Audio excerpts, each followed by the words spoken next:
Hello and welcome to another episode of The Breakdown where we discuss everything that is rugby on Sri Lanka's number one sports hub, www.thepapare.com. And to chat about rugby with me today as well is Shanaka Amarasinghe. Shanaka, a warm welcome to you. Thank you. Glad to be back. Shanaka, we had a very interesting week of rugby last week, and locally and also internationally, with the Six Nations being worked out. Now, locally, of course, Nippon Interclub Rugby League hotting up, starting the Super Round. We did chat about a couple of the games. Turns out that you can very easily become a fortune teller because most games panning out just the way we expected. Plate segment, of course, Air Force took on Army 27 points to 16, dominant win for Air Force. CHNFC took on Police 26 points to 41 in favor of Police. Both these teams are really making a claim to their plate title, and they're setting up what is looking to be a title run between them for the plate. Yeah, I think we expected that going into this championship. I thought Air Force were quite unlucky not to make the Cup championship as well. So they're clearly the superior side in that bottom four segment. But I think Police have been improving game by game as well. And Ilfa Ibrahim getting there, I think, will add a little bit of fresh thinking to this Police side. And if they can just keep those big forwards a little bit more conditioned, I think they have what it takes to run Air Force very close. And for Air Force, of course, it will all depend. Not all, but a lot will depend on if Gayanthe Damalgoda is able to come back from that head clash that he had. And if he's able to play, that will really give them a lot more confidence. Yes, Damalgoda, very experienced campaigner and can add a lot into that Air Force outfit. In the Cup segment, two games which were absolute thrillers. Kandy, of course, travelling down to Valisara, taking on Navy Sports Club. A lot of the people would have expected that to be a cakewalk for Kandy, but the sailors are really making a claim. It was a very close affair. Finally, Kandy looking like, when you look at the scores, 37 points to 28, Kandy looking like they made it easy, but it was never easy for them. Well, I'm not sure I agree, Sudarshana, because they were in the lead substantially for most of the game. And I think they did falter in some aspects. But we talk about Nittawala being a difficult place to play, but so is Valisara. Valisara is a very difficult place to travel to. And that's something we'll talk about later in the piece as well. But I think it's credit to Navy that they have come back twice in 2 weeks. I think coming back against Air Force really gave them a lot of confidence. So even though they were down against Kandy, they knew that they could always keep coming back. Kandy sides of old would have put that game to bed. But this particular Kandy side, they're relying very specifically on three players. Sudarshan, they're relying on the Ratwathas at 10 and 12, and they're relying at Suri at the back. So that 10, 12, 15 combination, if something goes wrong there, Kandy are in a bit of a fix. But at the moment, these are the guys that are really cutting through defenses, and they're showing their class. They're three of the best ball runners in this competition. They're three of the best distributors in the competition. And I think that Kandy are so lucky to have three of the best ball players in the entire league in their backline. So I think that's what's making the difference for them. Navy played well, but again, I think they just let Kandy get ahead too far. Their defense allowed these boys to go in. They were caught napping a few times in what should have been a better defensive effort. So I think Kandy deserved that win, especially traveling down to Nittawala. So I think they're looking good for the title, to be quite honest. Their favourite tag is well deserved. Yes, and something that you spoke about, how Navy needs to win the battle up front and make sure that they try and dominate that piece. Navy failed to do that despite having some very experienced players in the mix. But looking at Kandy, Shanaka, an extension of what you mentioned, they are relying heavily on three players. But generally, when it comes to Kandy Sports Club, the wingers play a massive part. And in Kandy, you have Kavindu Pereira, normally a very explosive runner. Kandy haven't been able to use those wingers. In the past, we've seen Sanjeeva Jayasinghe, even Buddhima Piyaratna partnering up with Kavindu Pereira were very explosive runners. But why isn't Kandy being able to create that space out wide? Well, they haven't had to do it, to be honest, Sudarshana, because Nigel is cutting through, and he cut through against Navy as well. We saw that. And Tarinder Ratwatha is cutting through, and Suri is joining in that 12-13 channel, and he's cutting through. So I think the wingers will be like, hey guys, can we have a bit of ball ourselves? But they haven't had to move it. Whereas towards maybe about 3 or 4 years ago, we saw Kandy's first option when Fazil Marija was maybe getting on a bit, their first option was to swing it wide to their wingers as soon as possible. But I think that outside centre position, with Danushka Ranjan not being fit and available for all the games, I think Oshan Pereira, Lavanga Pereira also getting a little older, getting a little slower. So then not looking for that cutout ball the first time. And that's what they used to be looking for with Fazil. Give Danushka Ranjan the ball one-on-one and he'll make something happen. And that was the game plan they were going to. I think they've realized that their best players are now further in towards the scrum, so that's where they're going. And I don't think it's something that it doesn't make Kavindu Pereira or Dinale Kanayaka less good players at all. It just means that they haven't been needed as much. Yep, and moving on to the next cup segment game, which was CR taking on their traditional rivals, Havelock Sports Club at the Longdon Place. Very closely contested affair, 17 points to 14. CRNFC winning that and still staying in contention for the league run. But to the relief of most of the London Place faithfuls, CRNFC winning the Mathias Trophy back. And that would give a lot of confidence to CRNFC. Yes, the Eustace Matthews Trophy is something that CR really value because Havelocks have been their traditional rivals for a long time before even Candy became their big rivalry. So that's something that has stood the test of time.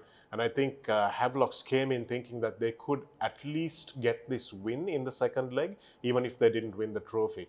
And they came very, very close to doing so. It was 11 points to 8, I think, at halftime. Ended up 17 points to 14. But CR's defense was very good on the day, Sudarshan. I think that's an aspect of their season that people haven't talked enough about. Their defense has been very solid. Not too much out wide, but further in to the breakdown, they have been quite solid. They didn't allow Havelocks to get going. It was a soft try that they conceded, ironically, but they just didn't allow the Havelocks backs to really get going as much. Their line speed was good.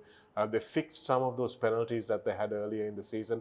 So I think their defense is what got them over this time in this game. But Havelocks, I thought, played really well. Every time they entered the 22, they looked dangerous, and Sandesh Jayavikrama was kicking very accurately as well. So it was a very, very close game. The scoreboard and the margin of the aggregate, I think 40 to 35, doesn't display how well Havelocks really competed in those encounters. It's something that you mentioned last week as well, Shanaka, when you spoke about CH not being able to really put a push in this super round, was the fact that they weren't conditioned as much as they should have. So that is to the credit of CR and FC lads. They look very well conditioned, isn't it? That is why they are able to continue with that defensive discipline and not giving away that penalty in the latter part of the game. They do, and I think they've worked really hard on that. They also have some pretty fit players in their side, naturally fit guys like Vagesha Veerasinghe, who is one of their leaders. And they've got a younger team as well, which always helps with the conditioning. Sudarshana, the younger players are naturally a bit more able to rebound from the previous week's performances. And that is something that they have worked on. I think Coach Dushant Luke works very hard in the preseason to make sure his team are fit. So also they don't expend unnecessary energy. They're kicking well. They've got Chatura Senigaratna who gives them so much go forward with the boot.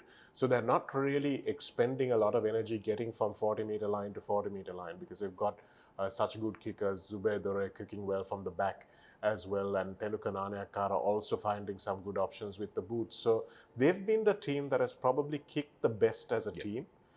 So as a result of that, they find that they have a little bit more gas left when it comes to making the plays on the defense. Centenary year for CRNFC, so let us hope that this CRNFC outfit, who are very, very young, will stand the test of not being able to stay together for a couple more years. I think that is the biggest challenge CRNFC have had in the past years, not being able to hold on to a particular squad, but this squad looks very, very promising. Let's take a quick look at how the points table stands. In the plate segment, Police and Air Force are deadlocked with 23 points each, with CHNFC 13 points and Army 12 points, effectively do not have a chance to win that plate title. In the cup segment, of course, Kandy with 45 points, CRNFC 39. These two teams are still in the run for the title, and Havelocks with 26 and Navy with 21 points. Now, Shanaka, looking at the upcoming week, couple of interesting games lined up. Navy will take on CRN FC. That is in Valisar. A very important game for CR. They need to win it if they are to go for the title. Candy Sports Club will host Havis. Going to be a difficult game for the Park Club. Yeah, certainly. I think, as we said earlier, Valisara is a very difficult place to travel to. Sia haven't historically done well there also, so that's something that is going to be concerning them too. And Navy rather will be smarting after that loss to Candy, and knowing that they got close. They had a bit of controversy in that game as well, so they will be motivated certainly to beat CRN FC, especially when people think that perhaps they shouldn't have been in the cup segment. That is something that's really going to fuel their ammunition. So I think CRNFC also, what I've been looking forward to for most of this season is that little battle between Manilka Ruberu and Mushin Falil. Mushin has also been having an outstanding season, a lot of power with the ball in hand, and links up playing that backline really well, using all his experience. So that battle, unfortunately, is one we won't see because Ruberu was injured in the last game. He looks like he's going to be out for the season with a hamstring injury. So that's going to really affect CRNFC, who have relied on Ruberu to be the second distributor. So as a result of that, they might have to make some positional changes. How that will affect them is going to have a big impact on this game as well. So how soon someone can slot into that number 12 jersey is something that we're going to have to wait and watch at Valisara, because in the Air Force game as well, if you remember those dying moments of the game, it was Mushin Falil who really made the breaks that put Air Force on the back foot and got them those two tries to tie up the game. So he's somebody that I think Sia will have to really take a good look at. And Thirina Veerasinghe is deadly from anywhere on the park. Between Sandesh Javikram and Thirina Veerasinghe, you have probably two of the best kickers in the game at the moment. So it's going to be a tough one for Sia. And I think Navy, going in as underdogs, having nothing to lose, will just play their hearts out. Yes, Mushin Falil, of course, aging like fine wine, isn't he? He's absolutely brilliant in that centre corner. You spoke about Thirina Veerasinghe and Chatura Seneviratne, but add in Samuel Madhuanta as well. He's also kicking very well for Navy. So that one is going to be very, very interesting. We'll take a small break. That is it for the local scene, but very interesting international rugby coming up after this break. Did you submit the report? Not yet. When is the big match?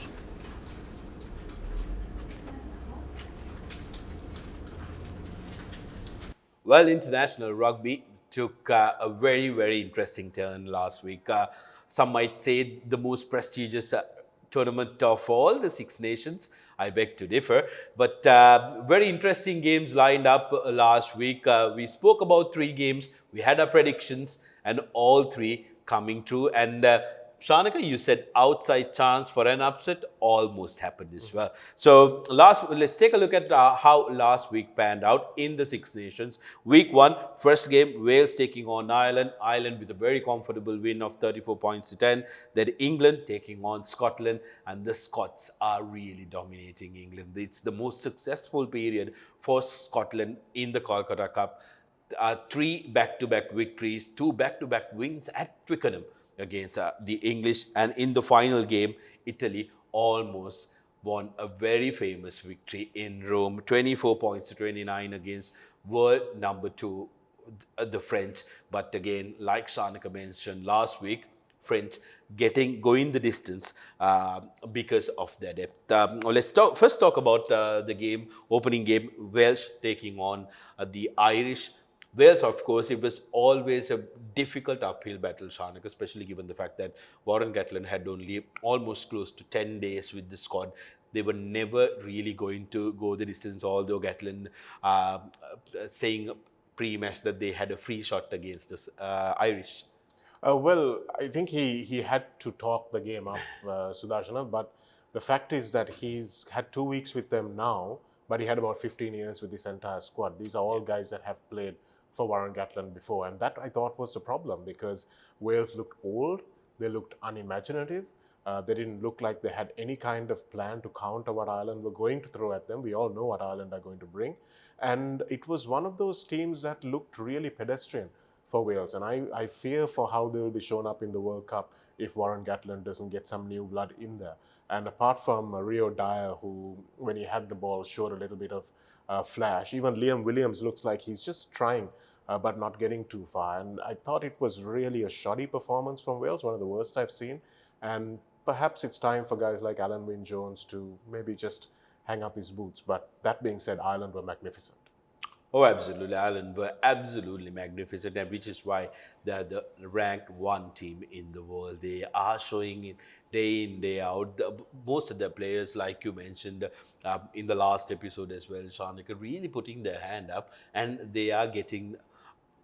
The only question that you would ask is, are they peaking too early in a World Cup year? That is the only concern Farrell would have at the back, isn't it? Well, certainly. And given the way they performed in the World Cup in 2019, I think they had a very good team under Rory Best. Several of this team were in that side as well. And everyone expected a cracking game coming up against the All Blacks in the quarterfinal, but they just fell apart. 40 points, I think the All Blacks scored against them. So there is that mental aspect, which I think over the last maybe 2 years, Farrell has managed to fix, because they have beaten the All Blacks a couple of times since then. They've travelled to New Zealand and yep. won there as well. So that's been a good fillip for this team. But I think Ireland, like we said last week, we know what they're going to bring, and they bring it very well. So it's just about making sure that they keep this machine nicely oiled. And even though they had injuries, Tag Furlong and Jameson Gibson-Park, who adds a lot of quickness to that attack. Even though he was out, Conor Murray came and played one of the best games he's played in a long time. So I think that was a really encouraging performance from Ireland, but can they go the distance next week is what we have to look at. Yes, we will wait and see. We'll talk about that later in the piece as well. Now, the next game, England taking on Scotland. A lot of the eyes were on this, especially after England sacking Eddie Jones in a World Cup year. Never easy, Shanaka, for a new man to just come in and take a team through Six Nations to the World Cup, but surrendering to Scotland. We spoke about the fact that the double pivot, the dual playmaker roles are a problem if you don't use it correctly. And Sam Warburton on BBC says England are currently suffering the same fate English football suffered 10 years ago. I don't know whether you'll agree with this, of Lampard and Steven Gerrard being two world-class midfielders trying to fit into the same system. When you look at Marcus Smith, the way he plays for Harlequins, he's not even half the man he is for Queens in the England jersey. And Owen Farrell is not a 12. When you play Owen Farrell at 12, you're losing out on a big, hard-hitting number 12 playing in that position. How are England going to fix this? Well, they have to drop one of them. That's how they're going to fix this. So if they drop Marcus Smith, they've got to bring Owen Farrell into 10. And if they drop Farrell, then they've got to bring somebody else. It doesn't matter who, really. But if they drop Farrell, they're dropping their captain. How are you going to fix that? Well, it's going to be a big call, Sudarshana. But Steve Borthwick has come out and said something very telling. He said, when I looked at the data from when I took over, I looked over the last 2 years, and he said, we weren't good at anything. And now that's a huge blow to Eddie Jones. Yeah. It's saying, you've given me a substandard team, what do you expect me to do? Yeah. It's also him saying, look, if you don't do well, it's not really my fault. So he's kind of hedging his bets there. But the fact remains that he thinks his team is not good. So he's maybe buying himself a little bit of time as well, but that means that he's got to make a big call. And I think Owen Farrell did enough wrong for nobody to really complain if he gets dropped for the next game. So whether they're going to do that, I don't know. But if you remember Warren Gatland, Sudarshan, the Lions tour of Australia in 2009, I think they were facing the deciding test. And he dropped Brian O'Driscoll, probably one of the best players the world has ever seen, captain of the Lions. He wasn't captain at the time, but he was a former captain of the Lions. And they dropped him for Jonathan Davies. And everybody was like, what are you doing, mate? And they came out and won that test match handsomely. And that's what he said. He said, look, this guy has a negative impact in the dressing room. He has a negative impact on the group. And that's why I had to drop him. And look how everyone else showed up. So we spoke last week also about how the same kind of shadow of the senior player falls on Richie Mo'unga The same thing is happening to Marcus Smith. We've seen how devastating he can be. We've seen his flair. We've seen all of that. He's got it. So where is it going when he's in with somebody else? And I think it's very interesting because Sri Lankans have been talking about seniors not giving way to juniors, whether it's in the political arena or wherever. We've been talking about that. That's been something that has been spoken of in Sri Lankan society for the last maybe 6 months to a year. And we see it even in the sporting circles in other parts of the world. So it is something that we need to discuss, and it is something that I think we need to make brave calls and say old is not always the best. Absolutely, because like you mentioned, when you have a fly-off, and you play a fly-off like Marcus Pitt, who has flair, you don't need another distributor in number 12, isn't it? You need somebody who can go through the defenses. Now, talking about defenses, England's defense was in tatters. Vandermeer absolutely bossed it. Everybody talks about that try. He basically dissected the English defense. But I was more impressed with his second try and the finish, especially in that final 5 minutes of the game, to try have that composure to finish that try. Shanaka was brilliant, and also Scotland defense, they were on point with the defense. Yeah, and if you think about Duhan van der Merwe, he's not that big in terms of players that we look at now. But if you think about it, Sudarshana, he's about Jonah Lomu's size, right? So we have to look at where rugby was in 1995 and where rugby is in 2023. And you think that Duhan van der Merwe is kind of like normal almost now, whereas Jonah Lomu was an absolute sensation back in 95. So you can see how the game has developed physically. So it's great to see a physical big man being able to show all those skills. We were talking about it earlier also, about how he managed to transfer the ball. When he sees Dombrandt coming at him, he manages to transfer the ball to his left hand and give the fend. Now that's a really proper old school skill. And it's great to see that they still have those things going.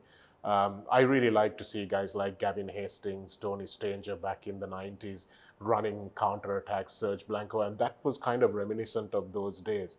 And it's lovely to see that kind of returning. And one thing I'm really happy about this weekend's games is how many tackles were made really low. There were some really nice chop tackles, and that's been a subject of some controversy also over the recent past. So it's great to see that the rugby is throwing up some tries. And Van der Merwe, I thought, was outstanding, but I thought Finn Russell really bossed that game. Oh, absolutely. Finn Russell. If we were to talk about a team of the week from week one, Finn Russell would really become the skipper, isn't it? He would be the first pick rather, for almost everybody who looked at the last week's games. Now, moving on to the final game that happened in the week, it was going to go either two ways. France were either going to bust that one, or Italy were in line for a massive upset. And for parts of the game, it really did look like Italy were going to make a massive upset and take a very famous victory. Yeah, it finished 29-24, but there was a key moment, maybe about 71, 72 minutes into the game, where Tommaso Allen missed a fairly difficult kick. It just shaved the upright. And if he'd got that through, then the pressure would have been back on France. And we talked about France. We don't know which France is going to turn up. So sometimes there are these teams, and I think it happened to Kandy Sports Club in the first round as well, where they thought they could just turn up and beat teams. And this was a real wake-up call for them. I thought France did well to come back into that game and make sure they had some daylight between them and Italy. But Italy are throwing caution to the winds. They're trying to play the same kind of game that Japan played in the last World Cup. They're playing really fast, and that's going to come with errors. And they're going to concede. If they're going to lose to the second best team in the world by just 5 points, I think they'll take it. If you'd offered Kieran Crowley a scoreline of 29-24 before the game, I don't think there's any person in all of Rome or Italy that wouldn't have taken that. So I think they really outdid themselves. But France will have to go back and look at where it was that they lost out, where was their discipline a little bit lacking. And if anything's going to undo them in this World Cup, it's going to be their own discipline. Yep, and also what worked for France is the depth that we spoke about last episode as well. player like Entermac goes out, and then comes Matthew Jalibert, who basically scores the winning try for France. Now, let's take a look at what's up next in the upcoming week of the Six Nations. On 11th Saturday, 7:45 p.m., we will have France taking on Ireland. 10:15, we will have Wales taking on Scotland. That's on Saturday. Two games on Saturday, and on 12th Sunday, Italy will play England. Now, looking at the time, Italy will play England at 8:30 p.m. So, looking at the times, these are times the power cuts might happen. So, I do suggest if you are really serious about catching both the games on Saturday, try and make arrangements to go somewhere and watch the games, because I had to go through that last week in Shanaka. Never a pleasant experience when you downgrade yourself from a large screen to your phone.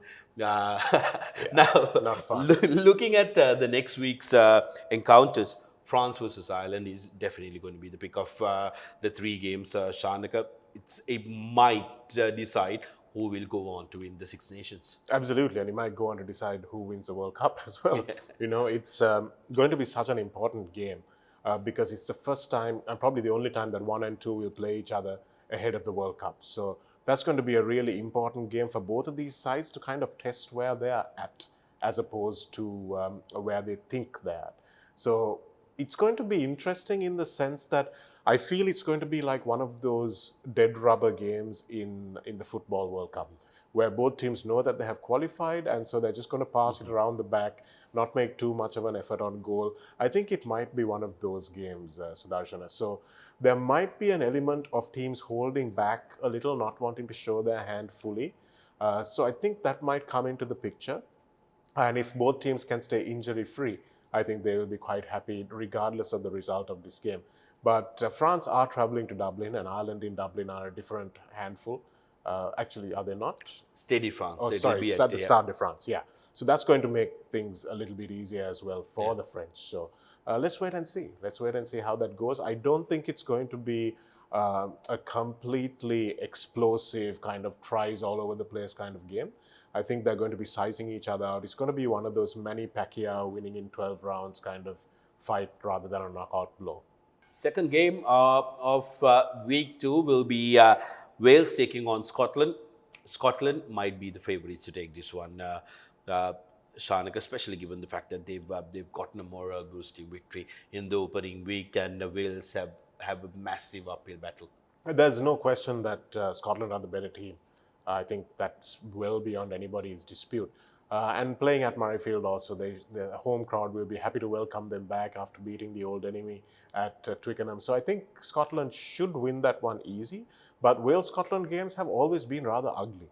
And I think if Warren Gatland wants to make sure he doesn't suffer a second defeat in a row, he will want to make that game ugly. So you're going to probably see a lot of direct running from Wales, which won't really help Scotland to open up the game that they like to. So that set-piece battle is going to be interesting, how Wales will pressure that line out, pressure that scrum of Scotland, and see how it goes. I don't think it will be as free-flowing as it was against England. So again, I think Scotland will win that one, but it won't be a pleasant game to watch. Final game of the week is going to be Italy taking on the English. England will be absolutely devastated after their loss to Scotland at home. But Italy, on the other hand, will be smarting from that loss to France, which could have been, like we spoke, a very famous victory.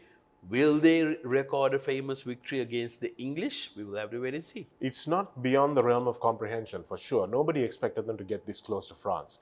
And France are a far superior side to England. It's just that England have that ability and the willingness. I think France also have the ability, but whether they have the willingness to smash someone up front. And that's probably what Steve Borthwick is wanting to do against Italy. He will definitely want his first win under his belt as England manager. So I don't think he'll care about whether it's a pretty win or not. I think he'll probably just want to just smash Italy, use their size, use their experience, and try to roll over and just get as many penalties as they can. Depending on who starts as well, Farrell can kick them from anywhere. So what will be interesting to see is the team composition going into that game. Is he going to start one of these guys on the bench, or is he going to drop them out of the 23 altogether? That great Smith versus Farrell kind of argument. How that one pans out is going to be where that game is won and lost. But Italy will take a lot of confidence on what they did. They're back in Rome again. So that's going to be interesting for them as well, to have their home crown backing them. And it's going to be kind of the last time they got close to England, the RFU petitioned World Rugby and they changed the rules. Yep. Right? So you can see England are not a team that is not going to be worried about this Italian side.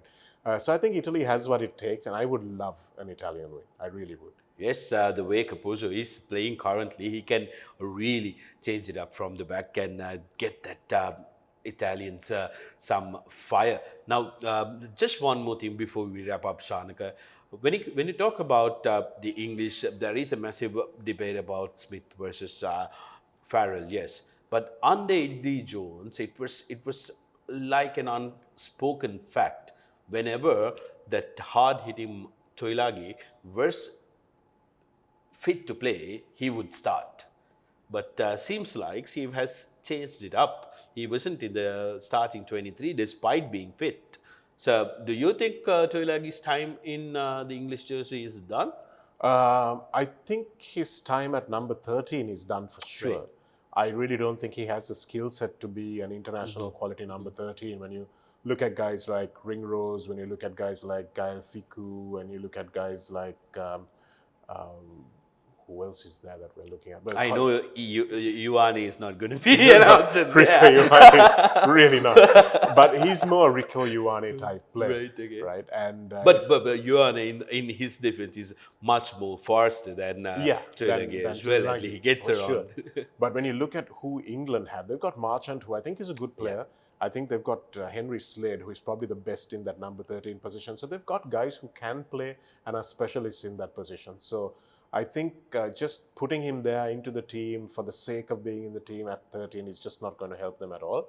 If he plays, he has to play at 12.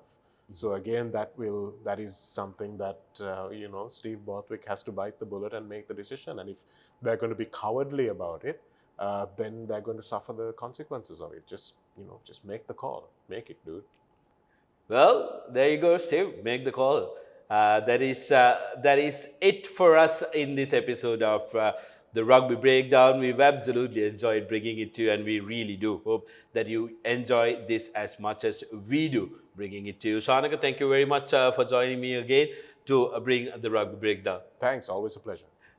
Well, with that, we wrap up the Rugby Breakdown for this week. As always, make sure that you comment and let us know what you think about the episode and what more you need us to chat about on this program. Until we meet you next time, I'm Sudarshana Peiris, signing off for the Papare.com.